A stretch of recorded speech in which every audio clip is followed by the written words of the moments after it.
Hi hello வணக்கம் and welcome to our mummy பாப்பம் channel. Today ஒரு சூப்பரான டிஷ்ஷை பார்க்க போகிறோம். அதுக்கு முன்னாடி நவராத்திரி திருநாளை முன்னிட்டு மம்மி பாப்பம் சேனலின் சார்பாக அனைவருக்கும் விஜயதசமி, ஆயுத பூஜை, சரஸ்வதி பூஜை நல்வாழ்த்துக்கள். ஆயுத பூஜைனாலே எல்லார் வீட்லேயும் பொரி இல்லாமல் இருக்காது. அந்த பொரியை வச்சு டிஃப்ரெண்ட் ஃப்ளேவரில் ரொம்ப ஈஸியாக சாஃப்டான ரோஸ்பெரி கோவா ஸ்வீட் எப்படி பண்ணலான்னு பார்க்கலாம். அதுக்கு முன்னாடி நம்ம சேனலில் சப்ஸ்கிரைப் பண்ணாதவங்க மறக்காமல் சப்ஸ்கிரைப் பண்ணிடுங்க. வாங்க இப்போ வீடியோக்குள்ளே போகலாம்.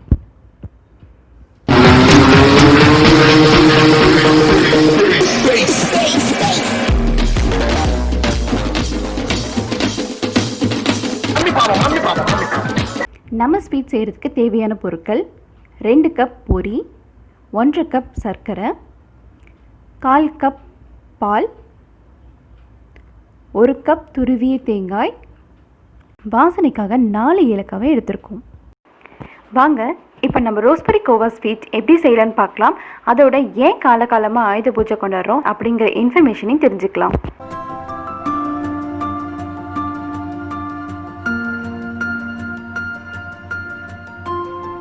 இங்கே பாருங்கள், நம்ம அரைமுடி தேங்காய் எடுத்துருக்கோம். தேங்காவோட தோல் பகுதியை நீக்கி அதை ஒரு மிக்சி ஜாரில் போட்டு ட்ரையாக அரைச்சி வச்சுக்கலாம்.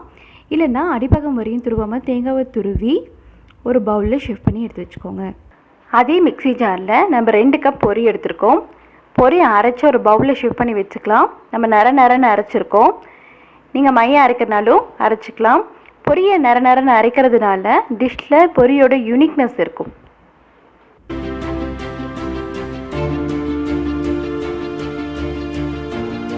ஒரு கப் சர்க்கரை எடுத்துக்கோங்க. அதோட 4 ஏலக்காவையும் சேர்த்து நல்லா அரைச்சி வச்சுக்கலாம். இப்போ நம்ம ஒரு பேன் எடுத்துருக்கோம். 1 கப் துருவிய தேங்காவை இப்போ ஆட் பண்ணிக்கலாம். ஸ்டவ் சிம்மில் வச்சுக்கோங்க. தேங்காவில் இருக்க எண்ணெய் பசை தேங்காய் துருவில் ஒன்றோட ஒன்று ஒட்டி இருக்கும். நம்ம தனித்தனியாக வர வரைக்கும் நம்ம வதக்கிட்டுருக்கலாம். ஸோ தேங்காய் துருவல் திரியாக வர வரைக்கும் நம்ம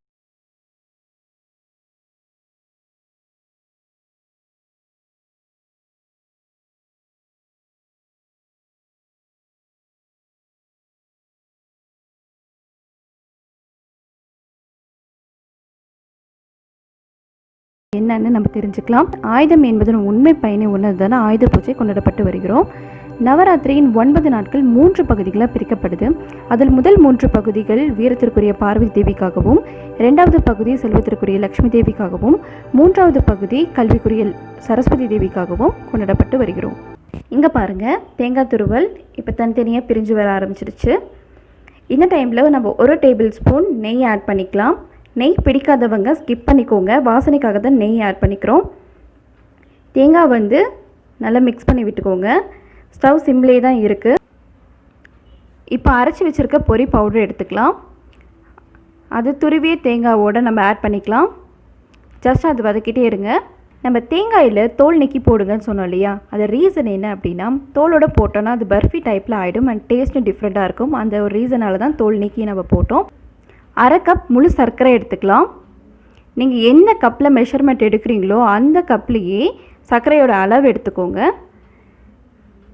சர்க்கரையும் ஏலக்காவையும் அரைச்சி வச்சுருக்க மிக்சரை இப்போ நம்ம ஆட் பண்ணிக்கலாம். எல்லா இன்க்ரீடியன்ஸும் மிக்ஸ் ஆகிற மாதிரி கொஞ்சம் நல்லா மிக்ஸ் பண்ணி விட்டுக்கோங்க.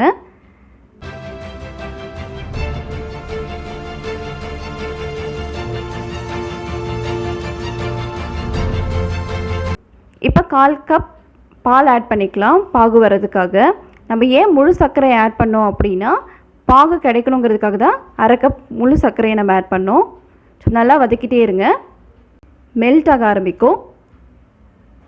சப்போஸ் பால் இல்லாதவங்களுக்கும் பால் பிடிக்காதவங்களுக்கும் நீங்கள் ஸ்கிப் பண்ணிவிட்டு வாட்டரே ஊற்றலாம், ஒன்றும் ப்ராப்ளம் இல்லை.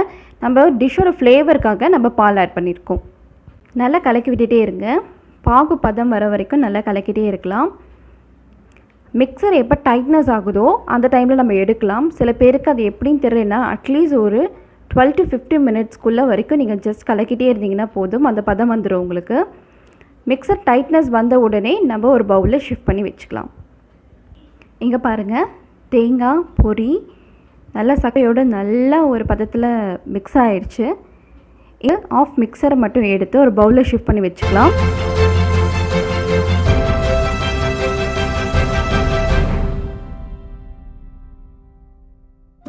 ஹாஃப் மிக்சர் பேன்லேயே இருக்குது. இது நம்ம என்ன பண்ண போகிறோம் அப்படின்னா, ஃப்ளேவருக்காக 5 ட்ராப்ஸ் ரோஸ் எசன்ஸ் ஆட் பண்ணியிருக்கோம். டிஃப்ரெண்ட் டைப்ஸ் எசன்ஸ் இருக்குங்க. ஸோ நீங்கள் ஆல்மண்ட், ராஸ்பெரி எசன்ஸ்லாம் நம்ம யூஸ் பண்ணோம் அப்படின்னா சேம் டேஸ்ட்டாக தான் இருக்கும். ஸோ மேங்கோ இந்த மாதிரி நீங்கள் ஃப்ளேவர்ஸ் நீங்கள் யூஸ் பண்ணலாம். ஸோ நீங்கள் இந்த எசன்ஸ் வந்து ஜஸ்ட் எல்லா இன்க்ரீடியன்ஸோடையும் மிக்ஸ் ஆகிற மாதிரி கலக்கி விட்டால் போதும். நல்லா கலக்கி மிக்ஸ் பண்ணி வச்சுக்கோங்க. ஒரு பிளேட்டில் நெய் தடவி எடுத்து வச்சுருக்கோம். இப்போ ரோஸ் எசன்ஸ் வித் மிக்சரை அந்த பிளேட்டில் ஷிஃப்ட் பண்ணிக்கலாம். நம்ம ஏன் நெய் தடவணும் அப்படின்னா மிக்சர் வந்து பிளேட்டோட ஒட்டாமல் இருக்கிறதுக்காக நம்ம தடவிருக்கோம். இங்கே பாருங்கள், நல்ல பதத்தில் வந்திருக்கு. பேனில் கொஞ்சம் கூட ஒட்டவே இல்லை. இதுதான் கரெக்டான பதம். ஸோ இது ஒரு ட்ரிக்ஸாக எடுத்துக்கோங்க. இப்போது எல்லா இன்க்ரீடியண்ட்டும் ஈக்குவலாக ஸ்ப்ரெட் ஆகிற மாதிரி இந்த மாதிரி நம்ம ஸ்ப்ரெட் பண்ணி விடலாம்.